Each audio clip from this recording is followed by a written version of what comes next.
And we're going to proceed with Dr. Mary Beth Mannarino to help you anticipate. We will take another break when she is finished. And then Wes will come back and get us rolling with the panel discussion that'll take us up towards 12 o'clock. Mary Beth Mannarino is Professor Emerita at Chatham University here in Pittsburgh. She is a local and national expert addressing the impact of climate change on people, their families, and also the skills and challenges faced by people in the counseling world, psychologists and other people who are in the clinical role of providing support for affected individuals and families. Her research career, if I have it right, Mary Beth, was related to answering those kinds of questions. Mary Beth, as I mentioned, along with Ken Thompson and Mark Dixon, were really helpful in getting this program organized. We got an extra boost, I would mention, also from Wanda Guthrie, who I think Wanda had worked with Mark Dixon at a couple of points. So that's a yes. Dr. Mary Beth Mannarino, glad to have you here with us. It's all yours. We'll take up to 30 minutes here. I'll give a shout or a gong at the 25-minute point to get us coordinated for the break that'll follow at that point. All yours. Thank you, Bob.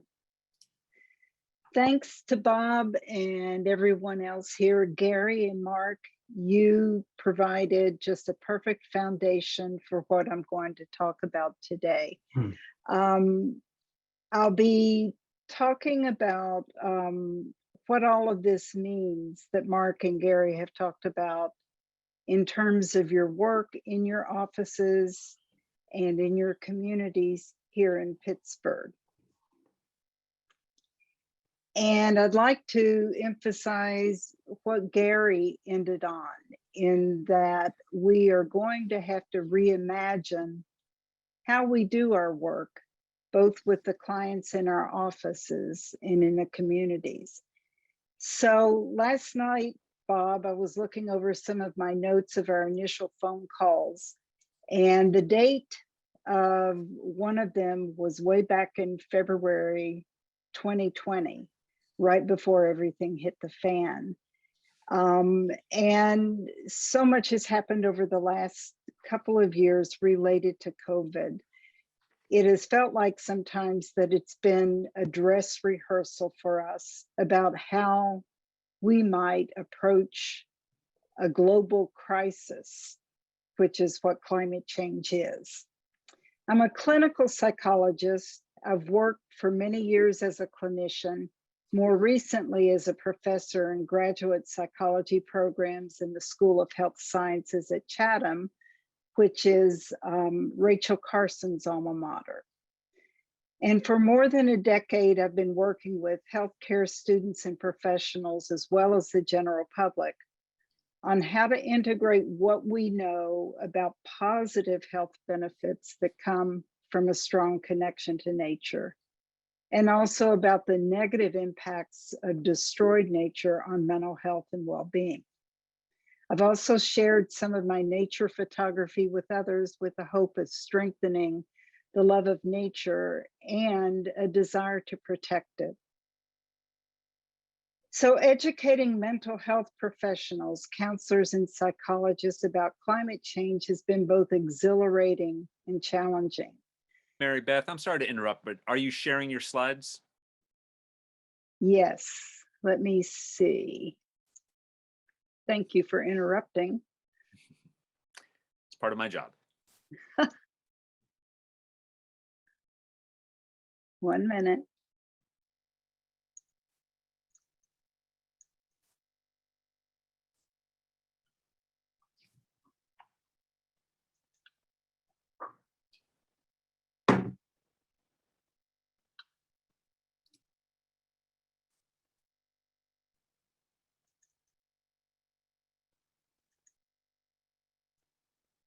Now? Now we can see them. Thank you. Okay, thank you for your patience. So I've been working with healthcare students and professionals as well as the general public. And I've also shared my nature photography with others with the hope of strengthening the love of nature. How has it been educating mental health professionals about climate change? It's been really a challenging process. Many of the students who have ranged in age from about 23 to 65 have come to the courses aware of climate change, but perhaps not having thought yet about climate change impacts on mental health and on their future work. But other students are either unaware of climate change or even skeptical or denying about it. I've tried to help students take in and learn to sit with the difficult and scary information about climate change, while also talking about ways that we as mental health professionals can be agents of positive change. And I always spend a lot of time exploring the role of nature in our own lives, positive or negative. By the end of the course, most students report an increase in pleasurable time spent in nature, which is really important, a greater awareness of the positive impacts of nature, as well as the negative impacts of damage to nature, and how these might affect clients who show up in their offices. My early life was rooted in Appalachia, Eastern Kentucky to be specific, where coal mining was king. I've experienced sadness, anger, and grief about the negative impacts of mountaintop removal mining and the larger related issue of climate change on individual and community health, especially within the more vulnerable communities. I've also experienced, as Mark talked about, a sense of joy and fulfillment when progress is made. And that's usually been in concert with others. So we're talking about heavy things today. And sometimes when I immerse myself in this work, it feels like I'm trying to take a drink from a fire hose. So before I start, I ask you to pause and breathe and imagine, again, using imagination, imagine a place in nature that's very special to you for any reason, and try to re-experience this place with all of your senses. And as we move through all of this work today, hang on to this image in your memory. My hope is that you leave today understanding the importance of becoming climate literate as a mental health professional, and of integrating this information into clinical work, advocacy, and community engagement in your personal lives. We're going to go over 4 big ideas. One is that we're going to talk about the disruptions in daily life that are associated with the climate crisis. And both Mark and Gary have touched on this to some degree. So we'll just do a little review of that. Who are the specific most vulnerable populations affected by climate change?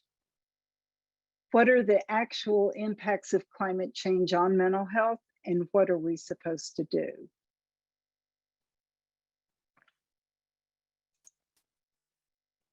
First, I think it's important that we take a few minutes to talk about how we know what we know about mental health and climate change. Much of what we know about the impacts of climate change on mental health and well-being comes from peer-reviewed research that's being done. Research tells us that Hurricane Katrina here in the US, for example, led to increases in PTSD, anxiety and depression, substance abuse, and more. We also learned from studies of ongoing conditions, such as the droughts and wildfires in Australia, which have contributed to increases in depression and suicides among farmers whose livelihoods have been destroyed. Finally, we learned from studies not particularly related to climate change that tell us about how situations like excessive heat or losing one's home or being exposed to poor air quality over the long term affect mental health and behavior. As climate change moves more into regular public discussion, which it is now, and as climate-related disasters increase, the research is going to grow and we'll learn more. But in the meantime, we also have to rely on more immediate, close to the ground sources of information, journalism, community reports, and even first-person accounts. And all of these ways of knowing are valuable. And as we'll see, it's very difficult to draw a straight line between features of climate change and specific mental health experiences. Keep in mind that we're working from the reality that everything is connected. Changes in climate disrupt life in so many different ways that end up affecting social and psychological functioning, as well as physical and community health, both directly and indirectly. What are some of the daily life disruptions that can arise from climate events? We're talking about conditions of excessive heat, more frequent and severe storms, floods, wildfires, droughts, sea level rise, increased risk of pandemics, breakdowns of infrastructure, and much more. These phenomena can be both acute, like a major hurricane, and these typically get a lot of media attention, and it's easy to see connections between the event and mental health. Or they can be chronic, like long-term drought, degraded air quality, or loss of biodiversity. These don't get as much media attention, and it's much harder for us to really understand the connection between the chronic conditions and mental health. So imagine how all of these disruptions might affect daily life. Here's some major aspects of daily life that are affected: housing, access to nutritious and affordable food or to clean water and air, access to healthcare and medications, and schools, transportation, jobs. And because climate change increases conflict for food, water, arable land, and energy, climate change can threaten national security, and for some people, their citizenship status, which can lead to forced migration and all of the stress and insecurity associated with that.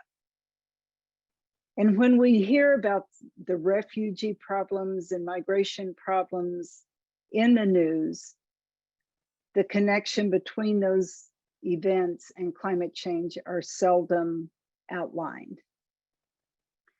Combine these types of disruptions with already existing economic inequalities, racism, and other forms of oppression, and pandemics, because it is all connected, and you can see that we have a really toxic soup.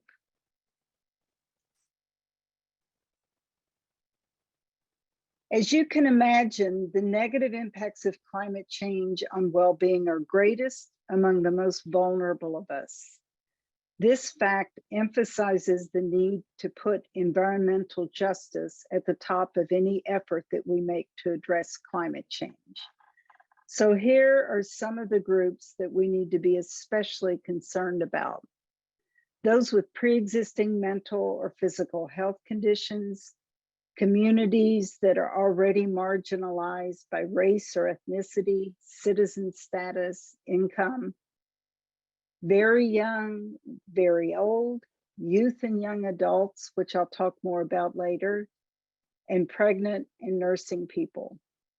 Also outdoor workers, most of whom come from minority populations, people who don't have housing, individuals and communities in the line of fire, so to speak, of environmental problems. And also healthcare professionals like us, first responders and environmental activists, have special vulnerabilities. So I'm going to talk about mental health responses and what we can do about them. But keep in mind that because everything's connected, these are occurring alongside or almost inseparable from physical and community health responses. So it's hard to separate these out. We're all familiar with mental health issues like anxiety, depression, and other mood disorders, schizophrenia, and substance abuse. In the face of climate crises, like droughts or severe storms, individuals with pre-existing mental health conditions like these may experience an exacerbation of their symptoms. And people who've not yet been diagnosed with such conditions might show up with them for the first time when they're under stress from a climate crisis. We also see increases in general stress levels that can erupt into individual and community unrest and even violence. So take just a minute to think about your own work setting, your practice, your community. Have you seen any of these as connected to climate change? Clients may not connect these to environmental or climate related stressors, but what's important is that you are aware that these factors may be at play in the worsening of their functioning. There are also many, many psychological consequences that are more clearly related to acute or chronic climate related conditions. And here's a long list of common responses, some of which are overlapping. Is my microphone still working? Yes, it is. Okay. I'm going to highlight just a few of these. The first I've heard both Gary and Mark mention, which is grief, a complicated grief, a sense of loss of the home place to which one's attached, with all of this sadness and questions about meaning that come with other kinds of grief. Glenn Albrecht in Australia coined the term solastalgia. This refers to the sadness and grief that comes when one's home is threatened or destroyed while one is still living there. I witnessed this in West Virginia and Kentucky as individual health, homes, and communities were damaged by mountaintop removal mining. And people could not leave to start new lives elsewhere for a variety of reasons, including the fact that their property had been devalued, or they had a very, very strong attachment to their home place.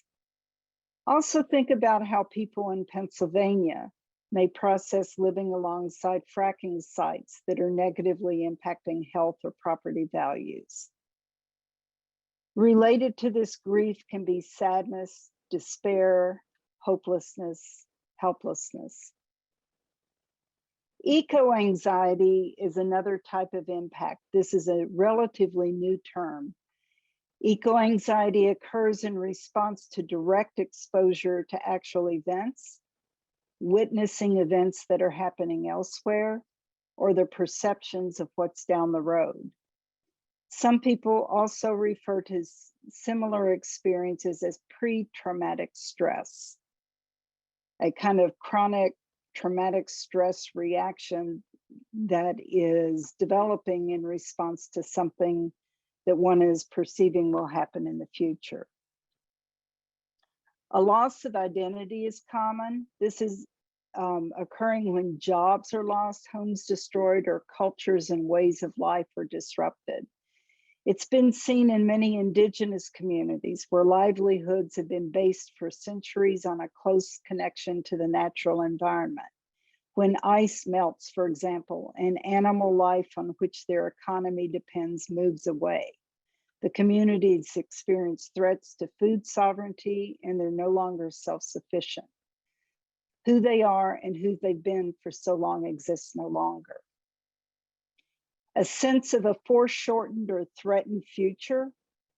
I've also heard this referred to as existential dread, where the distress is related to perceptions that one's future is likely to be very difficult.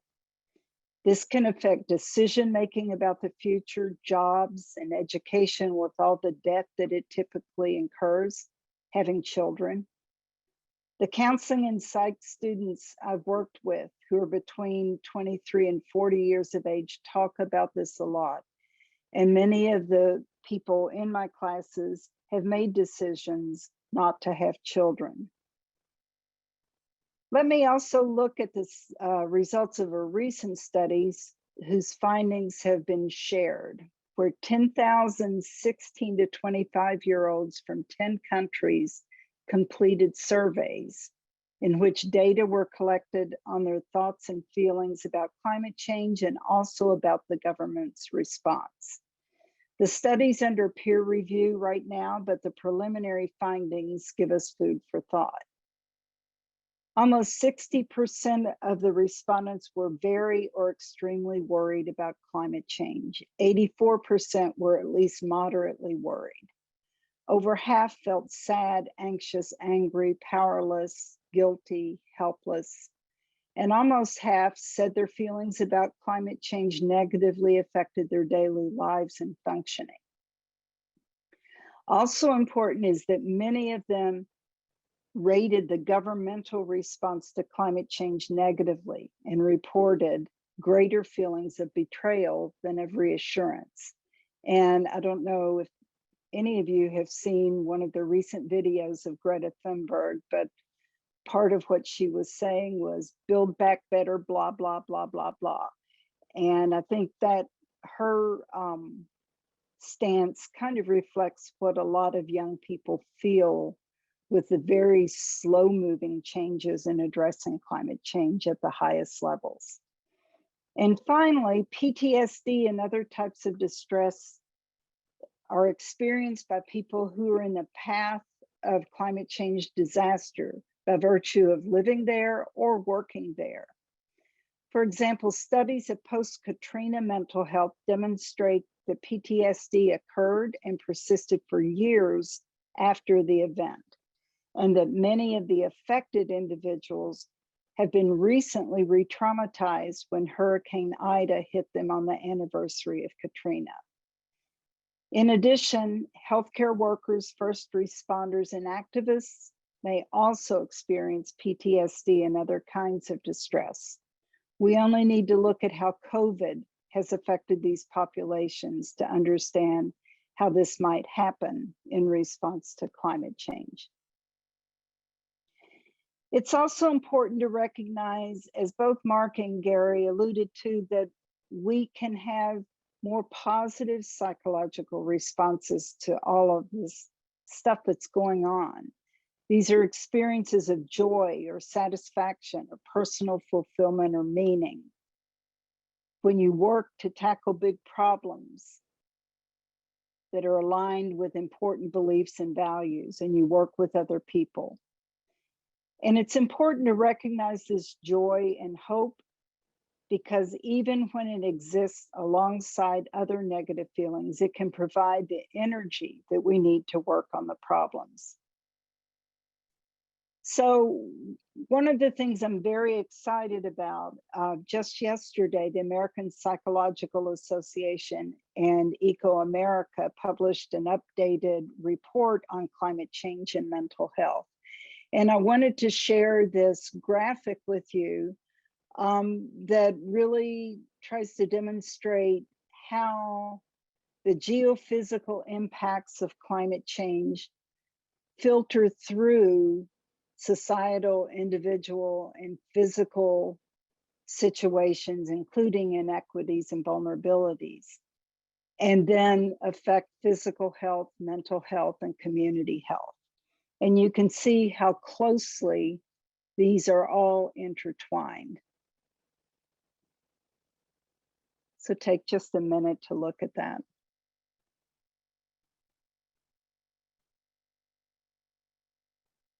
I highly recommend this report. If you Google the American Psychological Association and Eco-America, you'll be taken there. And it's a really thorough report that's very helpful for people in practice. So again, going back to Mark and Gary's ideas, these are not individual problems. The experiences that I've talked about are exacerbated by and intertwined with other aspects of societal disruption, systemic oppression, and chaos. Those whose lives are disrupted most by climate change and whose mental health is affected most are typically people with the fewest resources, those with the least contribution to the problems and a long history of oppression. And they're not individual pathologies, they're understandable psychological responses to real, actual, factual situations. So many of the approaches that we use to help people with mental health struggles may help to some degree, but they may not be sufficient. We're talking about real catastrophes here. So helping someone minimize catastrophization is not going to be the way to go when you're helping them. It's a communal reality, and we need relational, psychosocial, cultural, ethical, legal, and political interventions and actions in addition to mental health care, as we've done it before. But there's much we can do at the local level as we wait for action at the state, federal, and global levels. So how can we behavioral and mental health professionals respond to all of this? Are you feeling like you're drinking from the fire hose yet? Right now in our region, clients may not show up in offices with specific climate-related concerns, or they may not connect symptoms to these issues. For example, that the increase in asthma is related to poor air quality, which might be exacerbated by wildfires out west. We need to be climate aware, however, as clinicians, as we've learned to be aware of trauma or impacts of racism, misogyny, or ableism on our clients' functioning, even when our clients don't connect these dots. Mary Beth, excuse me, we're down to the last few minutes here. Okay, so build up your self-awareness about the issue of climate change in general, what you think and feel and know about this, and how you can learn more. Integrate into assessment and treatment. Start to ask clients about the role of nature in their life, both positive and negative, their access to safe green spaces, any exposure to specific environmental threats that can affect their health. It's important to ask about those: lead in water or soil, air pollution, floodplain residences, excessive heat. And in treatment, as a general rule, support for increased time in nature will typically have a potential of positively impacting a client's well-being. One-to-one therapy may not be enough, however, for the anticipated disruptions and trauma that we're talking about. So your action and advocacy is really important. Pittsburgh has a wealth of organizations that are addressing climate change from many different angles. I've been involved with several of these, including 350 Pittsburgh, Creatives for Climate, the Pennsylvania and Southwestern PA Interfaith Power and Light Group. It's made up of faith-based and spirituality-based individuals and congregations. All of these promote a healthier natural environment and fight climate change through different lenses.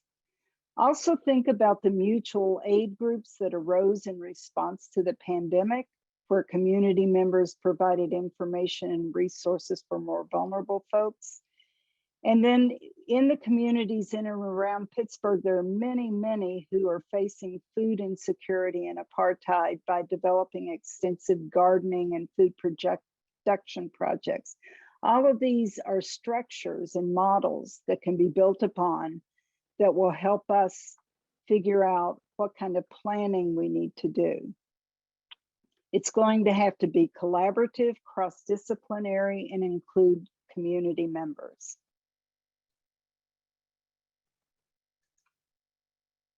So take a deep breath and recall your special place in nature. This is one of my places, Lake Huron in Ontario. Kentucky writer and environmentalist Wendell Berry maintains that we have to learn about and really get to know our places. And once we know them, we can fall in love with them and become inspired to protect them. How can you use your love for your place as inspiration for learning more and being part of the collective solution using your own particular gifts? Thank you. Mary Beth, thank you very much. That was really rich and so useful, so practical, so relevant to the current realities on the climate, and so powerful in suggesting that we really have to integrate this possibility as a consciousness to be elicited and developed. I had some questions related to that, but I'm going to hold them for right now, and keep in mind that when we come back after lunch, you'll be joining us for the afternoon panel, as well as one of the small group discussions. Wes, I'm thinking that this would be a good time to take a break here. It's 23 minutes before the hour. Why don't we take 7 or 8 minutes, folks? A break for restrooms, stretching, meditation, a quick trip up to Lake Huron, and then come on back at 1:15, and we'll get settled right here at Three Rivers. Okay, so break, everybody. We'll be back at 1:15. Thank you.